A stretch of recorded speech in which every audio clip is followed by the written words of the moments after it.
আসসালামু আলাইকুম international news বাংলায় আপনাদের স্বাগতম। শুরুতে থাকছে শিরোনাম। দখলদারিত্ব চললে অস্ত্র ত্যাগ করবে না ফিলিস্তিনি যোদ্ধারা। থাইল্যান্ডে বিশাল জয়, আনুতিনের হ্যাঁ ভোটের জয়। অ্যাপস্টিনের মৃত্যু নিয়ে আগেই কি তাহলে খসড়া বিবৃতি তৈরি করা হয়েছিল? চাঁদে 10 বছরের মধ্যে শহর গড়তে চান ইলন মাস্ক। হংকংয়ে গণতন্ত্রপন্থী মিডিয়া মোগল জিমি লাইয়ের 20 বছরের কারাদণ্ড।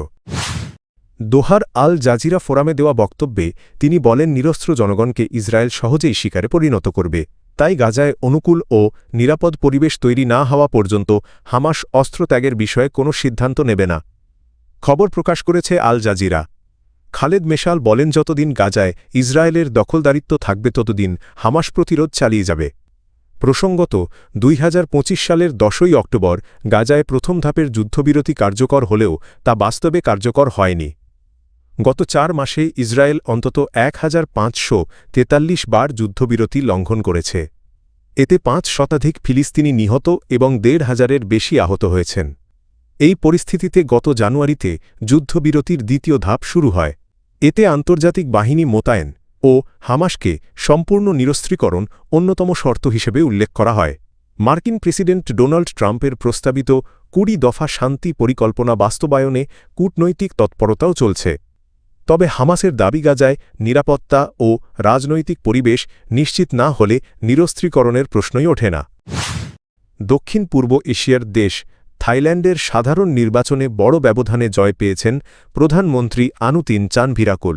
তার নেতৃত্বাধীন ভুমজাইথাই পার্টি দেশটির দীর্ঘদিনের রাজনৈতিক অস্থিরতা কাটিয়ে স্থিতিশীল সরকার গঠনের পথে এগিয়েছে। বার্তা সংস্থা রয়টার্স জানায়, গত ডিসেম্বরে সীমান্ত সংঘাতের প্রেক্ষাপটে আকস্মিক নির্বাচনের ঘোষণা দেন আনুতিন চানভিরাকুল। প্রাথমিক ফলাফলে 500 আসনের সংসদে ভুমজাইথাই পার্টি পেয়েছে প্রায় 192টি আসন। প্রগতিশীল পিপলস পার্টি পেয়েছে 117টি এবং পেউথাই পার্টি পেয়েছে 74টি আসন। নির্বাচনে জয় নিয়ে আনুতিন বলেন, এই বিজয় শুধু তার দলের নয় বরং সব থাই নাগরিকের। জনগণের সেবায় সর্বোচ্চ চেষ্টা করার প্রতিশ্রুতিও দেন তিনি। অন্যদিকে পিপলস পার্টির নেতা নাত্থাফং রুয়াংপানিয়াউত পরাজয় স্বীকার করে জানান, তারা ভুমজাইথাই নেতৃত্বাধীন সরকারে যোগ দেবে না এবং কোনো বিকল্প জোটও গঠন করবে না। নির্বাচনের পাশাপাশি নতুন সংবিধান প্রণয়নের বিষয়ে গণভোটও অনুষ্ঠিত হয়। নির্বাচন কমিশনের প্রাথমিক ফলাফলে দেখা গেছে, প্রায় 2-1 ব্যবধানে ভোটাররা নতুন সংবিধানের পক্ষে মত দিয়েছেন। উল্লেখ্য, 2017 সালে সামরিক সরকারের প্রণীত সংবিধান ক্ষমতা কেন্দ্রীভূত করেছিল বলে সমালোচিত ছিল। নতুন সংবিধান কার্যকর হলে সংসদে সংশোধন প্রক্রিয়া শুরু করা যাবে। তবে চূড়ান্ত অনুমোদনের জন্য আরও 2টি গণভোট আয়োজন করতে হবে। যৌন পাচারের দায়ে দণ্ডপ্রাপ্ত জেফরি অ্যাপস্টিনকে 2019 সালের 10 আগস্ট নিউ ইয়র্কের ম্যানহাটানে অবস্থিত মেট্রোপলিটন কারেকশনাল সেন্টার এ তাঁর কারাকক্ষে মৃত অবস্থায় পাওয়া যায়।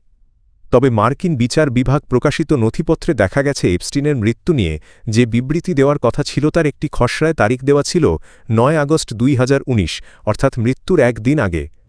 প্রকাশিত নথিগুলোর অন্তত 23টি Southern District of New York এর মার্কিন অ্যাটর্নি কার্যালয়ের বিবৃতি হিসেবে চিহ্নিত।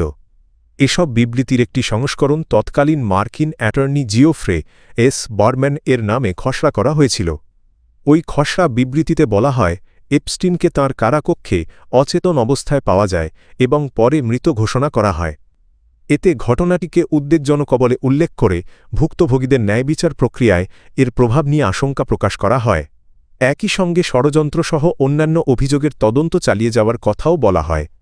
নথিগুলোতে একই বিবৃতির একাধিক সংস্করণ পাওয়া গেছে, যেগুলোর কিছুতে ব্যক্তিগত তথ্য দৃশ্যমান থাকলেও অন্যগুলোতে তা গোপন রাখা হয়েছে, যা নথি প্রকাশ প্রক্রিয়া নিয়ে প্রশ্ন তুলেছে।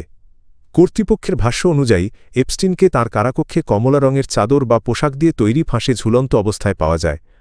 তাঁর মৃত্যুকে আনুষ্ঠানিকভাবে আত্মহত্যা হিসেবে ঘোষণা করা হলেও বিষয়টি নিয়ে দীর্ঘদিন ধরেই বিতর্ক চলছে। চাঁদে স্বয়ংসম্পূর্ণ একটি শহর গড়ে তোলাকে এখন সর্বোচ্চ অগ্রাধিকার দিচ্ছে স্পেসএক্স, এমন মন্তব্য করেছেন মার্কিন ধনকুবের ইলন মাস্ক। রোববার নিজের মালিকানাধীন সামাজিক যোগাযোগ মাধ্যম দেওয়া এক পোস্টে মাস্ক জানান, আগামী 10 বছরের কম সময়ের মধ্যেই চাঁদে একটি স্বনির্ভর শহর গড়ে তোলা সম্ভব। তিনি বলেন, 5 থেকে 7 বছরের মধ্যে মঙ্গল গ্রহে শহর গড়ার দীর্ঘদিনের লক্ষ্য এখনও বহাল আছে, তবে সভ্যতাকে সুরক্ষিত রাখা এবং দ্রুত চাঁদে পৌঁছানোই বর্তমানে প্রধান অগ্রাধিকার।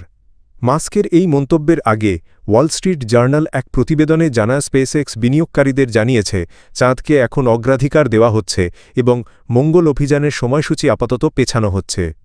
স্পেসএক্স 2027 সালের মার্চে চাঁদে মানববিহীন মহাকাশযান অবতরণের লক্ষ্য নির্ধারণ করেছে। এর আগে মাস্ক 2026 সালের শেষ নাগাদ মঙ্গল গ্রহে মানববিহীন মিশন পাঠানোর পরিকল্পনার কথা বলেছিলেন। চাঁদে মানুষ ফেরানোর দৌড়ে যুক্তরাষ্ট্র ও চীনের মধ্যে প্রতিযোগিতা তীব্র হচ্ছে। উল্লেখ্য 1972 সালে অ্যাপোলো 17 মিশনের পর আর কোনো মানুষ চাঁদে পা রাখেনি।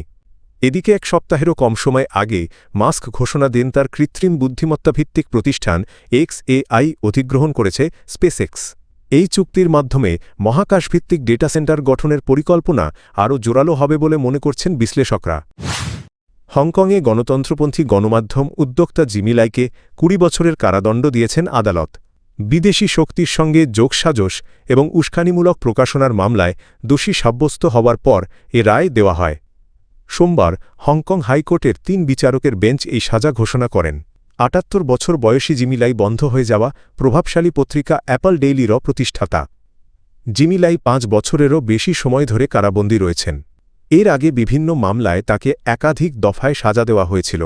গত ডিসেম্বরে চীনের আরোপিত জাতীয় নিরাপত্তা আইনের আওতায় তাকে দোষী সাব্যস্ত করা হয়।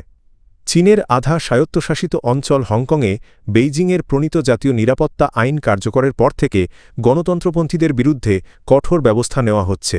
এই মামলাকে কেন্দ্র করে পশ্চিমা সরকার ও মানবাধিকার সংগঠনগুলো জিমি লাইয়ের মুক্তির দাবি জানিয়েছিল এবং রায়কে রাজনৈতিক উদ্দেশ্যপ্রণোদিত বলে সমালোচনা করেছিল।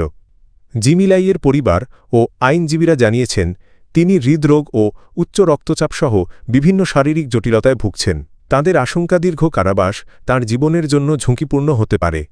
এদিকে জিমি লাইয়ের পাশাপাশি অ্যাপল ডেইলি পত্রিকার 6 সাবেক জ্যেষ্ঠ কর্মকর্তা, একজন অধিকার কর্মী এবং একজন আইন সহকারীকে একই দিনে সাজা দেওয়ার কথা রয়েছে।